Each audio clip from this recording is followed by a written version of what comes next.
Guys, நீங்கள் பதினி குடிச்சிருக்கீங்களா? கேரளாவில் இருக்கிற எங்களுக்கு கிடைக்கவே கிடைக்காது. அதுவும் மலையாளிஸ் யாருக்குமே பதினின்னா என்னன்னே தெரியாது.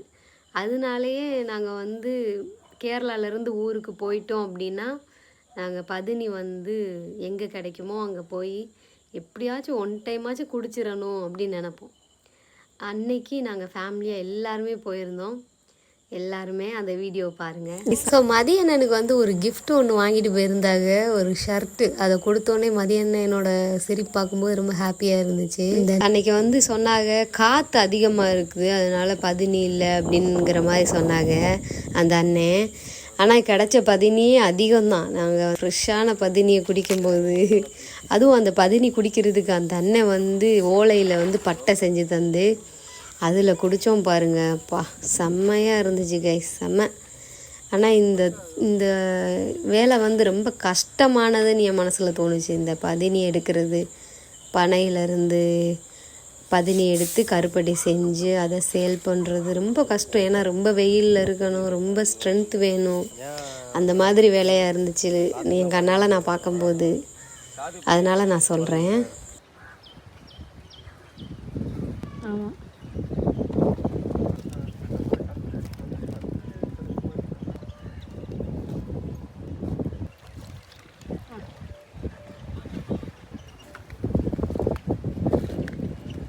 கைஸ், நான் 2 பட்டையில் நான் வந்து பதினி குடித்தேன். ஆனால் எங்கள் பெரியம்மா பெரியதாக்கு மட்டும் நாங்கள் வந்து இந்த பாட்டிலில் வந்து எடுத்துக்கிட்டு இருக்கோம். எங்கள் பெரியம்மா பெரியதா வந்து ஆட்டோவில் வந்துக்கிட்டு இருக்காங்க.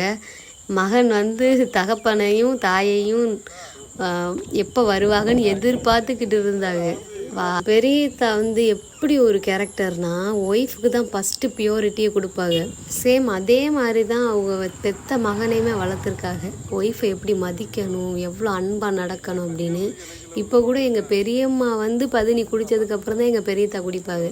ஏன்னா எப்போவுமே ஃபஸ்ட்டு பெரியம்மா சாப்பிட்றணும், அதுதான் அவங்களோட எண்ணமாகவே இருக்கும். அவங்க அப்போ தான் ஹாப்பியாக இருப்பாங்க. 2 பேர்த்துக்குள்ள அந்த லவ் வந்து நம்ம ஒரு நிமிஷம் கூட திங்க் பண்ணி பார்க்க முடியாது கைஸ். அப்படிப்பட்ட லவ். இப்படியும் லவ் வந்து பண்ணுவாங்களா அப்படின்னு நம்ம நினைப்போம். அவ்வளோ ஒரு கேரு. பெரியம்மாவுக்கு ஒன்றுனா பெரியதா வந்து துடிச்சிருவாங்க. அதனாலேயே எங்களுக்கு இந்த மெமரிஸ்லாம் வரும் கைஸ். இது நான் வந்து டெய்லி நான் பார்த்துக்கிட்டு இருக்கிறனால தான் நான் உங்களுக்கு ஷேர் பண்ணுறேன். எனக்கும் இது வந்து ஷேர் பண்ணுறனால என் மனசுக்குள்ளே இப்போ புன்னகையாக இருக்குது. பெரியதாவோட லவ் எனக்கு முழுசாக கிடச்சிருக்கு, பெரியம்மாவோட லவ்வும் எனக்கு முழுசாக கிடச்சிருக்கு. அதனால நான் வந்து கொடுத்து வச்சவ தான் அப்படின்னு சொல்லலாம்.